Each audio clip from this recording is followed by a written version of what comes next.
All right, I'm here with Dr. Michael Jeffries, who's an Associate Professor of American Studies at Wellesley College. In addition, he's an author and lecturer on issues involving race, gender, and modern culture, I would guess. And so the first question I want to ask you is, how did you get interested in this, and why is it a career choice for you? That's a good question, and I don't really know the answer. I think when I was in college, I went to a small school. I had a lot of access to the professors there, and I got to see their work as more than people who were just writing books and giving lectures, but I saw the sort of human side of being a professor. Mm-hmm. And when I was done with my undergraduate studies, I applied right to graduate school. I felt like the things I was interested in as an undergraduate, I wasn't quite done studying them yet, and I was fortunate enough to get into a PhD program.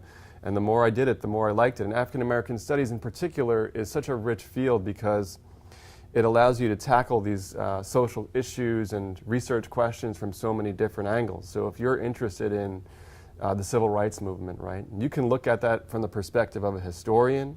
You can read memoirs and literature from that period. You can come at it from so many different ways that you'll never really tire of looking at the topics that are interested in you. So that's why I did it. And I want to go right into some of the things that you have lectured about, and specifically about issues involving race and gender and equality.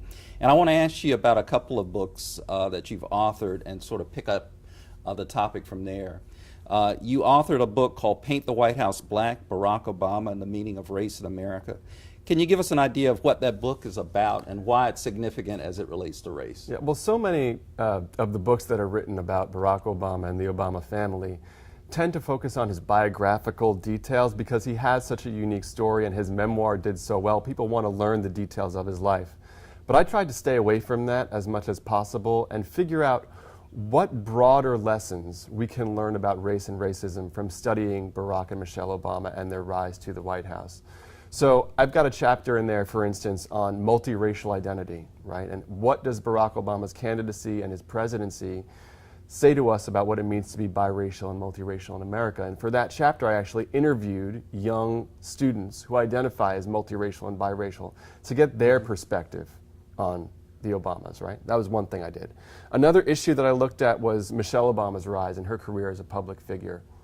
And she sits in a very different time historically than black women from other epochs because she's a black woman who has made it, right? And so many of the racist and sexist critiques that are thrown her way are based on the idea that because she went to Princeton, because she was a successful lawyer, because she sits in the White House, she no longer has anything to complain about. She doesn't have the right to criticize America.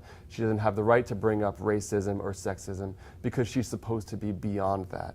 So that's a case where when she's made these statements and stuck up for herself as a black woman and talked about her struggle to make it to where she is, she's received some sort of unfair criticism in that respect.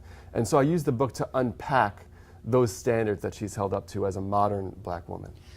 One of the things that you have talked about is that race is a language. And I want to just touch on a term that seems to follow Barack Obama, and that is the word arrogant. You hear the word arrogant addressed with him, and I think there was a Google search that put arrogant and Obama together, and it just went off the charts. Can you sort of explain that in the context of what you mean by race? Oh, no question. So let's start with the first part of that, right? Race is a language. And one of the reasons I use this idea is to get us to understand that there are so many terms that aren't supposed to have a racial meaning. But race is this language that's kind of operating above as an umbrella our other kind of linguistic habits and our other lexicon, our other vocabulary, and lending meaning to terms that are supposed to have no racial meaning at all. So when people say Obama is arrogant, for example, there's a kind of lineage that you can trace from arrogant to ideas like uppity, right, which was a derogatory term used for black folks in the middle of the 20th century and before then, right? And it was meant to connote the sense that Black people were sort of reaching beyond their appropriate station in life, overreaching, feeling too entitled. So when we hear Barack Obama being described as arrogant, the word arrogant itself isn't a racial term. But because race operates like a meta-language and lends meanings to terms like arrogant, we know that is in fact a racist critique of the way he behaves and his position in American society. Another interesting fact about you is that at Wellesley you teach a course on hip-hop. I'm not sure exactly what the title is, and of course hip-hop means a lot to different people, but one of the things when we talk about hip-hop is language. Tell me a little bit about the course, and tell me a little bit about the book that you wrote, Thug Life, Race, Gender, and the Meaning of Hip-Hop, and how that relates to the things that you're doing. Yeah, the course is called Beats, Rhymes, and Life. It's an introduction to hip-hop studies. And I started researching hip-hop really for the same reasons that anyone would. I was just a huge hip-hop fan. I grew up on it, and it was tremendously important to me in terms of, first of all, it was a way for me to process some of the things that were happening politically and socially to young black people in the country, and I was one at the time, right? I was 13, 14 years old when I was buying this music. So that was one piece of it. And then another piece of it was I was using it the way all young people use music. I was using it, if I was sad about something, I would listen to mournful music. If I was happy about something or getting ready to go out, I would listen to music that excited me to get me ready to go out. And the book is about that concept, right? That even though we know hip-hop is subject to stereotypes and misconceptions, people think that it's music about crime, it's music about gangsterism, that it has no real positive social value. When you go out and talk to committed hip-hop fans, you come to understand that they use it for so many more things than the stereotypes that we have about hip-hop. And this applies for both black fans, who are most often to be assumed to be the kind of hardcore hip-hop fans, and white fans who might also have a love for hip-hop but don't necessarily invest in some of the racial or social meanings of rap music. So it was a really fun project to do. And interestingly enough, you now have a book about comedy. Tell us a little bit about that. And the title of that book is? It's Behind the Laughs. And this is a book where I started out with the idea that I was going to go out and ask a bunch of comedians what they found funny and how they made their jokes. And I have to tell you, this is a terrible idea for a book. Don't ever do that.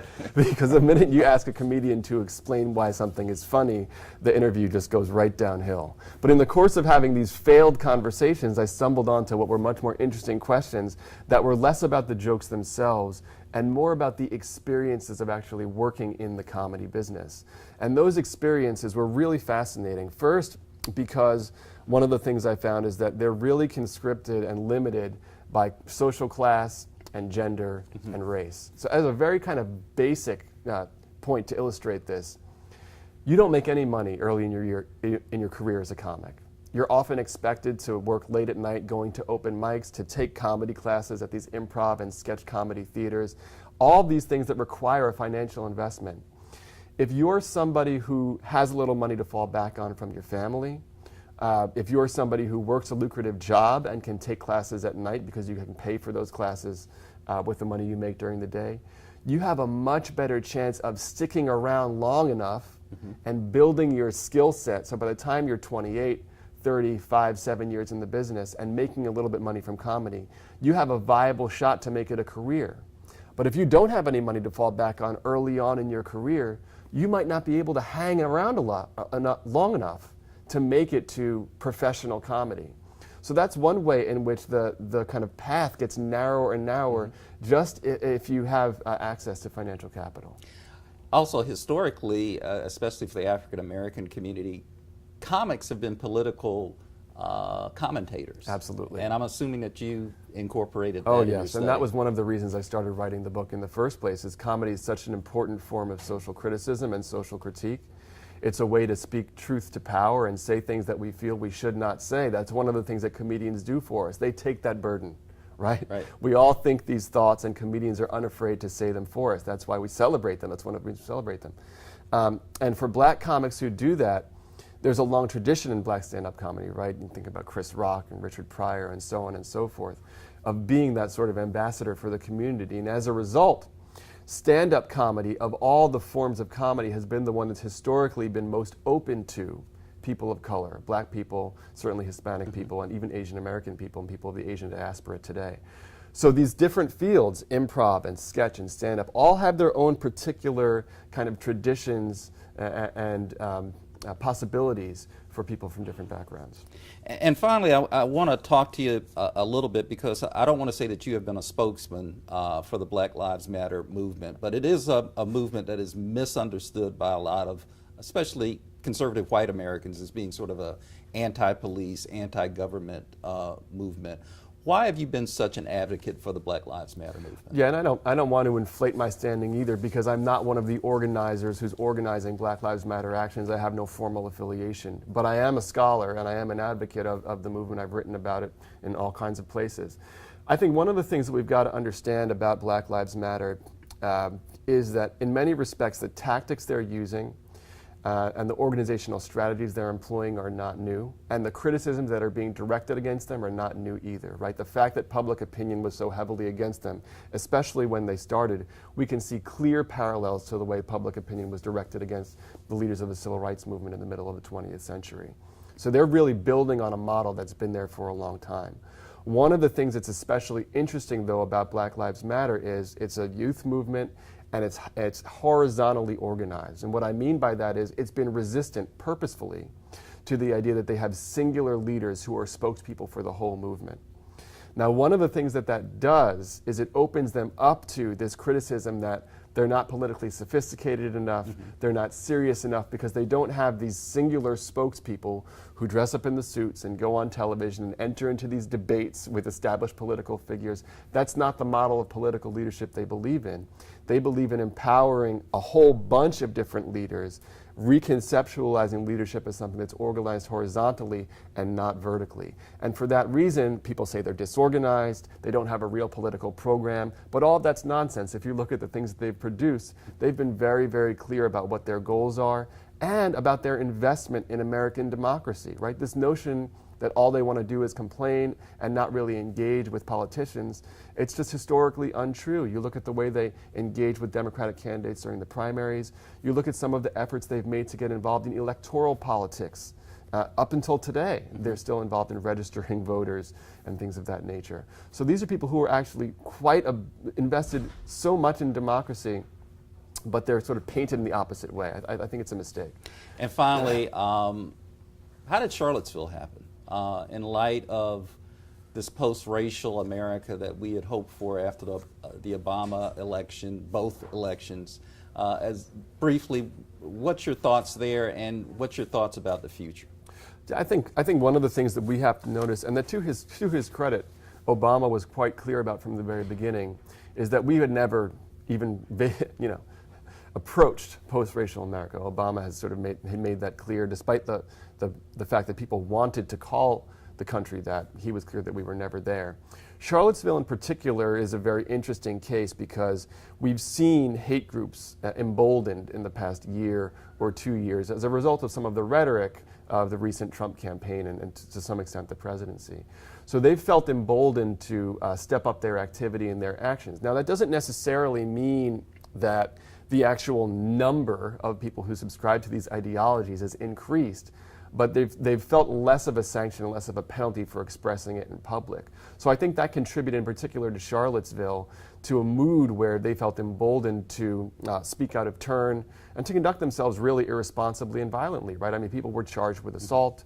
A woman was killed by someone driving their car into the protester. So it's created an atmosphere of discontent, and it's emboldened people who feel like speaking out and using hate speech is suddenly okay. And I think the key is, right, that we've got to understand the costs of that.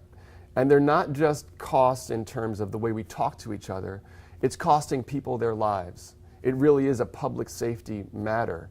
And hopefully police and law enforcement and government officials will recognize the real physical danger that these kinds of rallies pose, more than just the expression of ideas. People were assaulted, and I think that's where the priority needs to be. Well, thank you, Dr. Jeffries, and thanks for your work. And what are you working on now? Other than, I know you have the comedy book, but is there anything else that you're going to be working on or do you find interesting coming up? I'm doing a few things here and there. One of the things that's worth looking out for is the Kerner Commission issued a report in the 1960s, and it's going to be its 50th anniversary of that report on urban violence and black suffering. And I'm part of a group that was commissioned to produce some research for an anthology on that. That book is going to be released early next year, and I'm really, really excited about that work. It's a tremendous honor to be tapped for that. And the volume that we've produced, I think, is so important in terms of the history and what we're facing today. Very good. Thank you so much. Thank you.